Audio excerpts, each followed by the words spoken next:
Hey viewers, welcome back to Guidezen. I want to know I want to know my Facebook account password, but how to find the current password of my Facebook account on the Facebook in Facebook app. It is not available. It is not possible to find Wi-Fi password.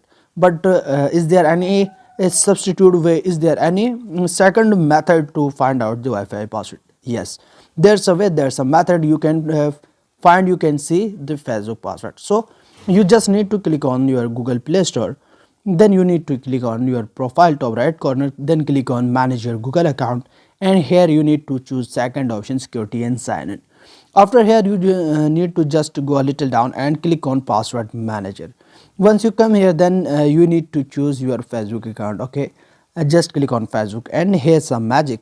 I am using 5 Facebook accounts, okay, and all the users names, all the Facebook ID, Facebook account users names and passwords are available here.